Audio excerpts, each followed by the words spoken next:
The biggest game of college football, week one, Texas at Ohio State. Let's do a preview for this massive week one matchup. We've got Carden here from Saturdays in the SEC. Carden, welcome in. How are you doing? I'm doing fantastic, man. It's game week. Nothing to complain about. Weather's beautiful where I'm at, so nothing to complain about. Amazing, amazing. Well, let's hop right into it. We've got two pretty much unproven quarterbacks in Julian Sayin and Arch Manning. Tell me, who do you like more coming into this week? I like Arch Manning more for the sole purpose of he has the more experience of the two. Neither of the quarterbacks are experienced, like you just said, but of the two, he's definitely had more reps and he's seen live action way more than Julian Sayin has. But that being said, Julian Sayin, he might be the next coming from what we've heard.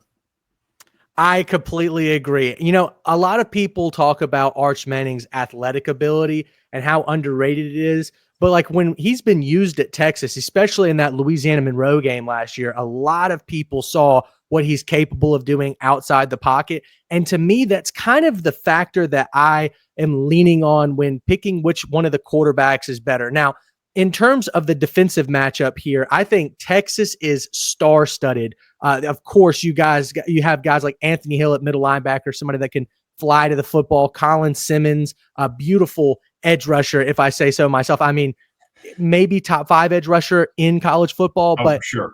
Defensively for Ohio State, where do you think their strengths are? Ohio State would definitely be the defensive backfield, I feel like, because they're replacing so much, just like you said, just as well as Texas is. But I think their defensive backfield is their strong suit for sure. They're replacing some guys in the front seven. If they're able to get pressure, I think the defensive backfield is going to shine. But I find it hard to believe that this defense isn't going to be good and isn't going to get pressure. So I expect this game to be a nail biter all the way down to the end for sure. But I think if Ohio State wants to be successful, they're going to have to be dominant up front on the defensive line. And I'm not sure where I stand on either one of those, offensive line, defensive line, who's going to win. Obviously, I know where I stand on them. They're both two of the best in college football. But even though with unproven talent at certain positions, they're still expected to just reload. It's one of those next up mentality type places. So I expect the defense to be good for Ohio State, and I expect this to be a nail biter all the way to the end.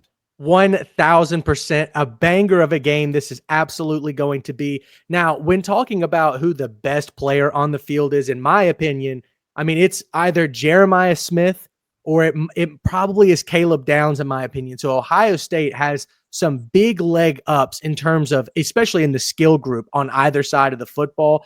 But talking about this Texas skill group offensively, who's going to be the guy, in your opinion, that Arch Manning is going to lean on early and often? Wingo's got to be, man. You know, the wide receiver one for him, and they got wide receiver talent up and down the roster.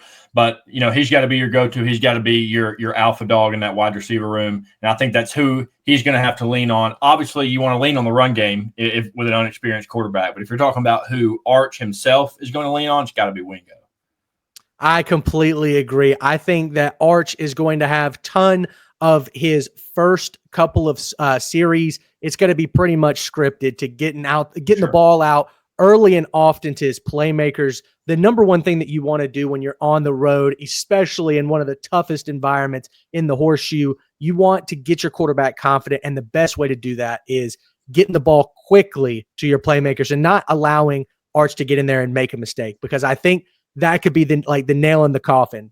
That would be the end of this game, in my opinion. If you get up, you have a couple of turnovers early, and Ohio State capitalizes off that. Now, the last thing I want to talk about before we get into the actual outcome of this game is, who do you trust more as a coach, Ryan Day or Steve Sarkisian? I mean, that's a great question. If you would have asked me if Ohio State doesn't win the national championship last year, and you asked me, I say it's, I trust Sarkisian way more by a long shot. But then you look at Sarkisian and his record versus the top coaches. Look at DeBoer, look at Kirby. He did beat Saban there last year in the Big 12, but in the bigger games, 0 for 2 against Kirby, 0 for 2 against DeBoer. So I would say I trust Ryan Day more, but I don't think that's the case just because of the staff around Sarkisian at Texas. I think I trust that staff as a whole more because they're more continuity, more proven pieces. They're staying together. They understand themselves rather than Ohio State having to replace a bunch of big pieces over there. So I think I would say Sarkisian's who I trust more because of the whole coaching staff that he has around him.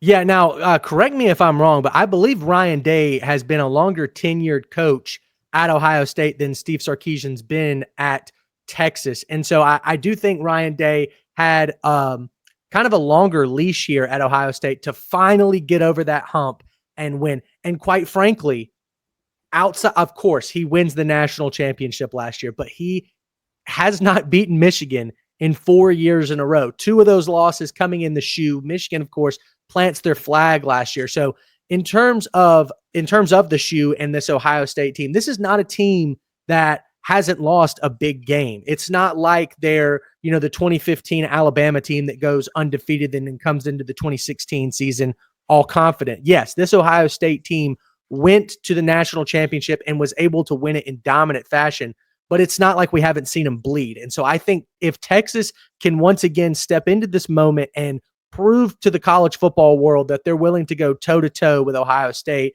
maybe we can put some more respect on Steve Sarkisian's name, even though we have not seen him win the quote-unquote big one just yet. So let's hop into the outcomes. Carden, be my guest. Go first. Let me know what you think is going to happen in this game. Okay, like we've covered, I think the teams are really even pretty much across the board. I'd give the nod and the quarterback to Texas just because the little more experience he has, but everywhere else, they're pretty much the same. Obviously, Jeremiah Smith, the best player on the field, best player in college football. So that gives you an advantage with Ohio State, but it's not like Texas doesn't have guys to combat that as well. I think Texas's front, they've gone and they got a few pieces out of the portal, but I think that front is going to be really, really good. Like I said earlier, they just reload talent over there. They got dog after dog after dog. I think that it just comes down to the quarterbacks, honestly. I think that Texas is going to be able to get pressure on the quarterback, and I think that Ohio State is also going to be able to get pressure on the quarterback. But I think that Arch is going to handle it better than Sayin, and I think that leads them to a victory. Now, obviously, you'd love to see both teams go in there and establish the run and run it down their throat and take off with it. I just don't see that happening. These defenses are too good. I think it's going to come down to who plays better quarterback and who basically doesn't fold under the pressure when the lights are the brightest. I completely agree with this game is going to come down to the wire. I think for one of us or anybody to sit and act like, we absolutely know that one of these teams is going to come out on top would be a little front forward, to say the least. This game could be won by either team. Now, in terms of weaponry on the offensive side of the football, I would love to lean on Jeremiah Smith. I even like Carnell Tate, and I love the transfer from Purdue, Max Clare, who comes in as maybe like a number 3, maybe even a number 4 option in this skill group. What I like more about the Ohio State offense than the Texas offense is the fact that Arch Manning and Julian Sayin are very green, not a ton of experience. Arch does have more experience, but I think Texas is a little more Arch dependent in terms of what they're trusting him to do in this offense rather than Julian Sayin, who I think will be more as a more efficient distributor of the football. Arch Manning can make those plays with his legs. I think that if Ohio State can get some pressure on the outside and contain Arch Manning, this could be a game that gets a lot nastier. I'm thinking it's going to be relatively low scoring. I've got Sonny Styles, outside linebacker for Ohio State. I think he's going to be one of the stars of the game. If I had to lean on somebody right now, I think I'm taking Ohio State. The teams, like you said, extremely evenly matched. I think the X factor is the fact that they have to go on the road. Texas has to go on the road and win this game. We've seen it happen with Ohio State before. I think we all remember Baker Mayfield went up into Columbus, Ohio. I mean, this was years and years ago, but was able to beat that Ohio State team that was extremely star-studded. So definitely not out of the conversation here. The second part of this beautiful prediction section of this video will be us talking about some gambling lines. So Ohio State is a 2.5 point favorite. Carden, where do you sit on whether or not to take the spread or money line? Go right ahead. So I'm going to go against you, and I'm taking Texas money line here for the sole purpose of the going on the road doesn't necessarily scare me because there's some unproven pieces on both sides. But what we have seen before is a roster that was still talented, but not as talented as the one Steve Sarkisian has now. Go on the road and beat Alabama on the road in Very Bryant Denny. true. We've seen that before. I think he's got a better roster. I don't think that's going to be too big a moment for these guys. I think he's going to know how to navigate it as a coach. So again, I think it's coming down to the quarterback play. I believe in Manning more than I believe in Sayin right now, just because there's a lot of unknowns. Like I said, I believe in the Texas defense, and I think they get it done. And I would take them money line. That's what I already took them money line actually. Oh, wow. Okay. If you're going to lay some money on it and you're not sure they're going to win, I think they're at least going to cover, obviously. But if you're not so sure, buy it up half a point. It's at -2.5 now. But take this up at +3. I think you're going to win some money. You know what? I can't outright disagree with you. I'm not that confident in my pick. However, my final score prediction is Ohio State 24, Texas 20. I love 1.5 at the line, but the live line currently is at Ohio State -2.5. If you buy it a whole point down, you'll definitely lose your value there with the house. But as it sits right now, I love Ohio State -2.5. Now, in the over-under, do you think that this is going to be a shootout, or are we going to see more of a defensive slugfest? Because the over-under line is at 47.5.